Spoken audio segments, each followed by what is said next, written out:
요한이 전한 거룩한 복음입니다. 그때 예수님께서 큰 소리로 말씀하셨다. 나를 믿는 사람은 나를 믿는 것이 아니라 나를 보내신 분을 믿는 것이다. 그리고 나를 보는 사람은 나를 보내신 분을 보는 것이다. 나는 빛으로서 이 세상에 왔다.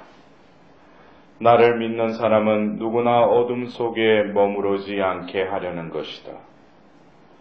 누가 내 말을 듣고 그것을 지키지 않는다 하여도 나는 그를 심판하지 않는다. 나는 세상을 심판하러 온 것이 아니라 세상을 구원하러 왔기 때문이다. 나를 물리치고 내 말을 받아들이지 않는 자를 심판하는 것이 따로 있다. 내가 한 바로 그 말이 마지막 날에 그를 심판할 것이다. 내가 스스로 말하지 않고 나를 보내신 아버지께서 무엇을 말하고 무엇을 이야기할 것인지 친히 나에게 명령하셨기 때문이다. 나는 그분의 명령이 영원한 생명임을 안다. 그래서 내가 하는 말은 아버지께서 나에게 말씀하신 그대로 하는 말이다. 주님의 말씀입니다. 그리스도님 찬양합니다.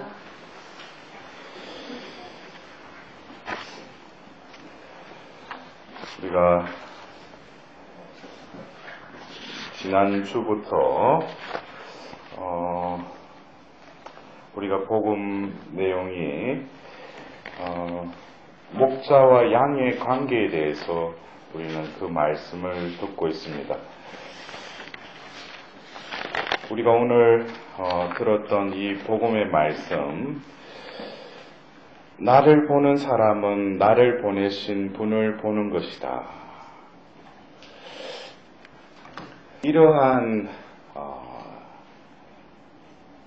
단계까지 이르기까지 예수님은 이 세상에 오셔서 아버지의 일을 하셨고, 또 나를 보는 이는 나를 보내시는 분을 보는 것이다 라고 말씀하셨지만, 또 하나님의 또 이끄심으로 우리가 부르심을 받은 우리들도 이 단계로 나아가야 된다는 거예요. 나를 보는 사람은 나를 보내시는 분을 보게 되게끔. 이러한 존재가 뭐예요? 사도죠. 사도라는 개념은 나라는 이 존재가 있지만 그 존재는 뗄래야 뗄 수 없는 관계성 속에서 그가 머무르는 것, 그가 있는 것은 바로 누구로부터 파견되었다는 거죠. 이것이 바로 사도입니다.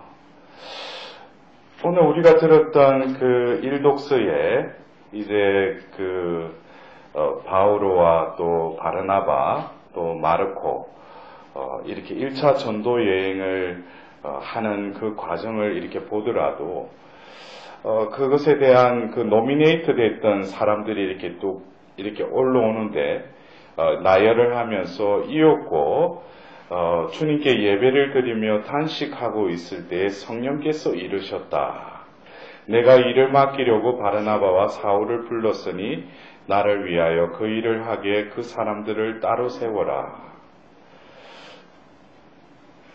그러니까 이 파견이 있기 전에 먼저 뭐예요? 그 파견한 자의 뜻을 알아차려야죠. 예. 그래서 여기 그 나열된 이들 중에 성령은 누구를 세우라고 그랬어요? 바르나바와 사울을 불렀다고 그랬어요. 따로 세우라고 그랬어요. 여기서 우리는 뭡니까? 어떤 일을 하기 전에 우리는 너무나 쉽게 하나님의 뜻 그러는데 먼저 우리가 어떤 일을 하기 전에 그냥 먼저 그분의 목소리를 들을 줄 알아야죠. 이것은 우리가 며칠 동안 목자와 양의 관계에 있어서도 목자는 그 양을 안다고 그랬죠. 근데 그 양도 뭐예요? 그 목자의 목소리를 알아듣는다고 그랬어요. 우리는 목자이신 예수님의 그 말씀을 알아들어야 돼요. 그러나 이미 우리는 뭐예요? 알아들었죠. 그것을 내가 의식적으로 알아들었다라고 단정 지을 수는 없지만 하나님의 방법으로 우리를 부르셨다는 거예요. 그래서 우리가 어느 때에 어떤 계기로 해서 내가 교회에 입교를 하게 된 것도 결국 뭡니까? 이것도 하나님께서 나를 부르셨는데 하나님이 나를 이렇게 딱 불러지는 않으셨어도 어떤 방법으로 하나님이 나를 부르셨다는 거죠. 그때까지 내가 부르셨다라고 확정 지을 수는 없지만은 내 영은 또 그 영에 응답했다는 거죠. 그래서 내가 그 세례를 받게 된 거죠. 그러면서 그때부터 뭡니까? 하나님과의 어떤 통교가 시작되는 거죠. 하나님은 우리에게 말씀하기를 원하시고 우리는 뭐예요? 그거를 들으려고 노력해야죠. 그래서 우리가 구약의 이스라엘 백성들에게 말할 때 뭡니까? 쉐마 이스라엘 그러잖아요. 하나님이 쉐마 들어라 이거예요. 그러니까 먼저 우리는 그 하나님 어전에 나와서 먼저 우리가 갖춰야 될 자세가 뭐예요? 들으려고 해야죠.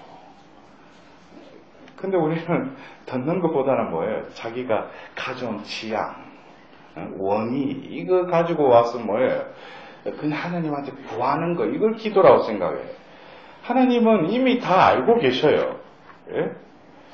그래서 먼저 뭡니까? 우리는 예수님을 그리스도이시다, 메시아이시다. 우리는 믿잖아요.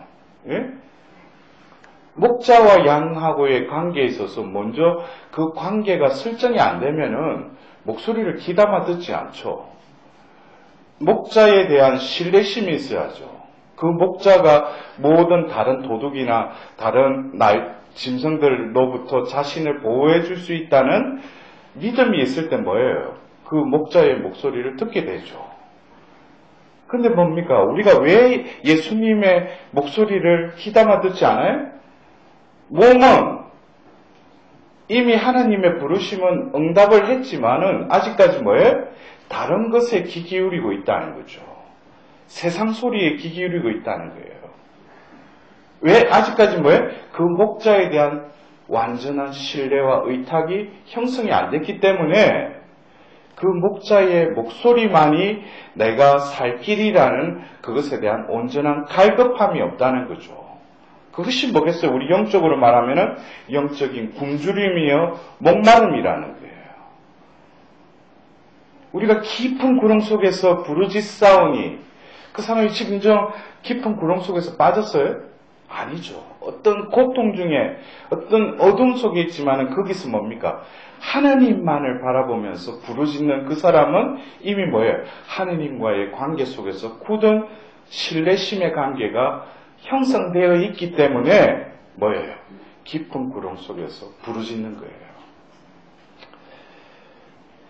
그러한 오고 가는 관계, 목자는 양을 이끌기 위해서 끊임없이 말하고 또 그 양은 뭐예요? 그 목자의 목소리를 듣고 그 말대로 이렇게 이끌리는 삶. 그러나 그것이 그 목자와 그 양의 관계.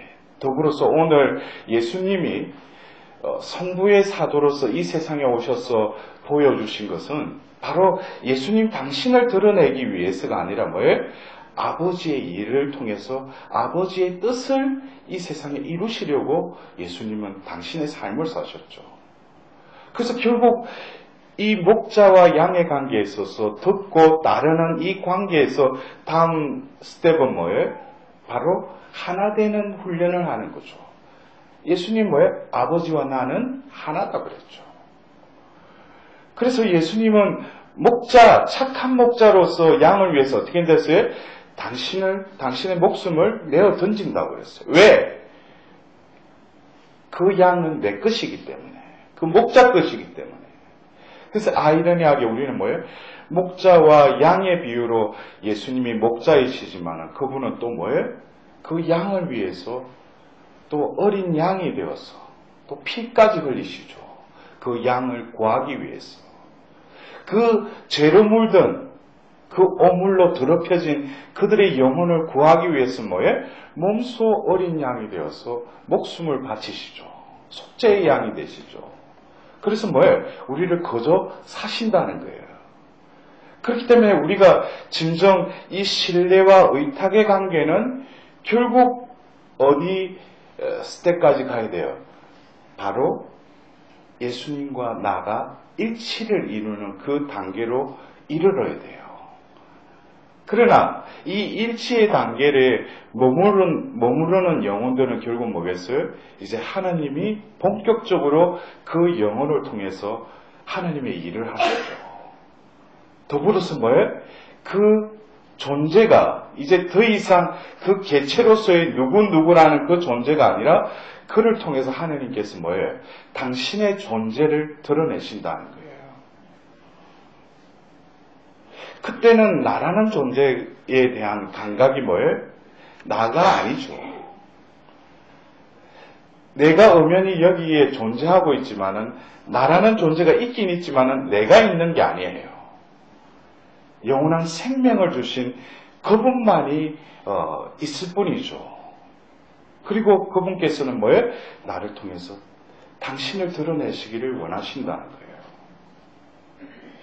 여러분들, 우리가 이 사도행전을 읽으면서 똑같이 그 사도들과 우리는 똑같은 존재예요. 사람이라는 거.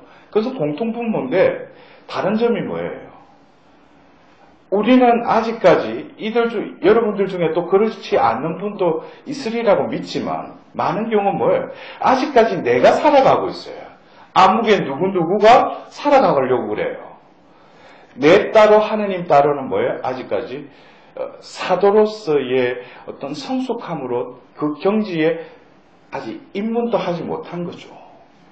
그래서 우리가 이 사도행전을 읽을 때 그 사도들의 움직임은 결국 뭡니까? 그 존재를 차지하고 그 존재를 움직이게 하시는 분은 누구셔요? 바로 예수님이 성천하시고 보내시겠다는 그 성령을 받은 이들이 이제는 뭡니까? 바로 하나님의 그 뜻, 하나님의 바라심, 하나님의 의지가 바로 누구를 통해서 드러나요? 이 나라는 존재를 통해서 인간이지만은 신의 의지를 주어서 결국 뭡니까? 내가 움직이는 게 아니라 성령께서 파견하신 바르나바와 사울이라고 성경은 전하고 있어요. 여러분들, 결국 우리가 한번 주어진 이 인생의 여정 안에서 우리는 예수님을 따르는 그 과정을 통해서 예수님을 알게 되고 예수님께서는 얼마나 착한 목자임을 우리에게 드러내시죠. 그러한 관계를 또 넘어서서 어떤 단계에 이르러야 된다? 하나가 되는 단계. 일치의 단계에 또 다른 단계의 스텝이 뭐예요? 이제는 나를 당신 뜻대로 마음대로 어떻게 나를 쓰시도록. 그래서 우리가 발로티에 이렇게 그 봉헌문에 보면은 이렇게 되어 있어요. 뭐 우리 한국말로는 그런 것보다도 처음에 보면은 surrender 그래요. surrender. 이건 뭐냐면은 우리 서약을 할 때 봉헌을 하는데 이 세 단계가 있어요. surrender 이거는 뭐냐면 내가 포기한다는 거예요. 항복한다는 거예요. 완전히 하나님의 그 앞에 현존 앞에 뭐예요? 내 의지와 내 뜻과 내 계획을 어떻게 하나님 앞에 내려놓고 포기한다는 거예요. 이 surrender의 단계 다음에 뭐냐면 기부의 단계가 있어요. 나 자신을 온전히 하나님께 내어드려요. 그러나 뭡니까? surrender한 동시에 하나님은 나를 이미 받아들일 준비가 돼 계시죠. 그러나 surrender가 되지 않으면 뭐예요? 기부도 제대로 되지 않는다는 거죠. 그러나 하나님이 나 자신을 온전히 내어드릴 때 다음에 우리는 give and offer이라고 해요. offer, 제공하다. 이거는 뭐냐면 나를 쓰시라 이거예요. 당신의 뜻대로 기능할 수 있는 기능물로 나를 그냥 써달라는 거예요. 우리가 그냥 봉헌하는 게 아니죠. 우리가 여러분들 그래요. 우리 교회에서 보면 뭐 봉헌한다고 저도 그 33일 봉헌이나 뭐 이런 다른데 봉헌 강의 가면은 봉헌하러 와가지고 또 봉헌식 끝나고 나서도 뭐예요? 조금 전에 봉헌을 했잖아. 그럼 봉헌했으면 자기가 없는 거지. 그러니까 오늘 봉헌식 잘했대. 봉헌식은 했지. 근데 제대로 뭐예요? 봉헌을 한 게 아니에요. 우리가 수도자의 삶이 결국 뭡니까? 죄를 짓고 결국 그 근본에 들어가 보면 내가 하나님께 나를 봉헌했는데 자기가 아직까지 뭐예요? 행사하려고 그러죠. 자기가 살려고 하니까 뭐예요? 형제들끼리 부딪히고 믿고 용서 못하고 그래요. 아직 뭐예요? 내가 살아있다는 거죠. 내가 살려고 하니까 뭐예요? 그러한 불협화음이 생기는 거죠. 그래서 우리가 하나님을 닮기 위해서 하나님께 나아가기 위한 첩경이 뭐예요? 바로 우리 자신을 하나님께 그냥 봉헌해 드리는 거예요. 이걸 하나님께서 아주 절개하신다고 로마서 12장 1절에 여러분을 하나님께 산 제물로 바치십시오. 이것이 하나님께서 가장 기뻐하시는 예물입니다. 그랬어요. 예배입니다. 그랬어요. 여러분들, 오늘 예수님께서 나를 보는 사람은 나를 보내시는 분을 보는 것이다. 우리는 다시금 이 자비의 오아시스에서 기도하고 또 미사를 봉헌할 때 당신의 그 성심에서 뿜어져 나오는 그 자비의 빛을 우리는 흠뻑 받고 우리의 존재에 스며들 때 다시금 우리가 살아야 될 방향을 제대로 정립해야죠. 그것을 저는 작년에 자비의 특별기념에 그 모토의 로고에 이미 교회에서 정답을 적어준 거예요. 이제는 내가 사는 것이 아니라 뭐예요? 예수님의 눈이 되었어. 예수님의 마음으로 살아가는 거죠. 그럴 때 결국 뭐예요?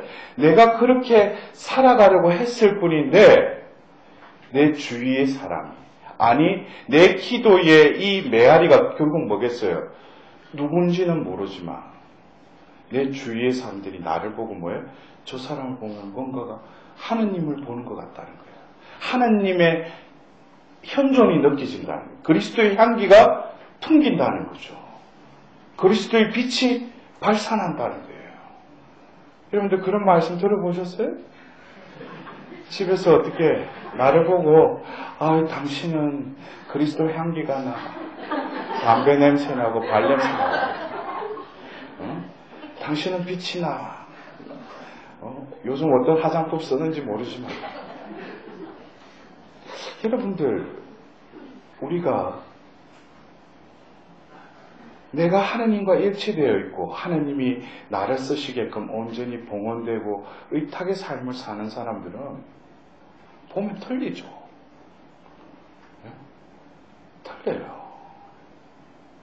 여러분들 내가 잘 살려고 그러죠. 여기서부터 뭡니까? 모순이에요. 우리는 그래 내가 잘 살기를 원한다고 그래요. 근데 이미 잘 산다는 것은 뭐예요? 아직까지 인생의 주도권을 내가 잡고 있는 거죠. 내가 잘 살려고 그러지.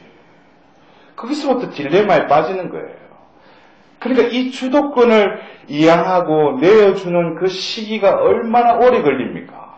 그래서 하나님은 뭐예요? 우리가 알아차리지 못하는 여러 가지 그 경로를 통해서 우리에게 그 주도권을 뭐예요?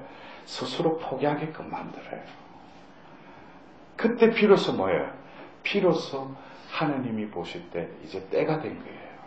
우리가 그래요. 겉으로 뭐 수도복 입고 뭐 누가 뭐 봉사자답시고 아직까지 삶이 하나님께 주도권을 내어드리지 않은 자들은 뭐예요? 엄밀히 따지면 뭐예요? 하나님의 때를 아직 맞이하지 못한 거죠. 여러분들 보십시오. 사울이 다마스커스에서 예수님을 만나고 또 3년 동안 그 사막에 아라비아 사막에서의 생활을 하고 또 그리고 뭐예요? 예루살렘에 내려갔다가 또 반대에 부딪히죠. 그리고 그 다르소스에 가 있다가 그 바르나바가 가서 뭐예요? 그 바울을 데리고 오죠. 그리고 때가 되었으면 뭐예요? 성령께서 그 둘을 세우시죠. 그리고 그를 통해서 뭐예요? 이방인들에게 복음을 전하게 하시죠. 그리고 때가 되었으면 뭡니까? 이제 참 수형을 당하죠. 여러분들 어찌 보면은 내가 잘 살려고 하지만 하나님 편에서는 뭐예요? 제가 그렇다고 해서 운명론을 이야기하는 게 아니에요. 우리의 삶이 뭡니까? 이미 하나님은 예정되어 있다는 거죠. 그러나 뭐예요? 우리가 순순히 편하게 살아가려면 결국 뭐예요? 양이 목자의 말을 순종해야 되듯이 결국 아기가 어미의 품에 안겨있듯이 가장 편한 것은 뭐예요? 온전히 나의 존재를 당신의 것으로 써달라고 우리가 내어드리는 거. 그럴 때 결국 오늘 예수님께서 하신 말씀, 나를 보는 사람은 나를 보내신 분을 보는 것이다. 여러분들 아무리 거울 바라보고 자기 얼굴 바라봐봤자 나이 들면 쭈구리 방탱 돼가지고 이제는 뭐예요? 내 얼굴을 보면서 또 다른 눈으로 자신을 한번 보셔요. 내가 진정 그리스도의 그 인으로서 그리스도의 형상을 내가 닮아가고 있는가. 여러분들 아무쪼록 우리 모두가 오늘도 뭐예요? 우리 그 문재인 티모테오 대통령이 이제 새 출발을 하죠. 우리가 그를 위해서도 우리는 기도해야 될 것입니다. 그가 진정 사도로서 이 무너지는 어떤 이 나라를 다시금 재건하는 대통령이 될 수 있도록 또 우리가 이 미사 중에 그 대통령을 위해서도 기도합시다.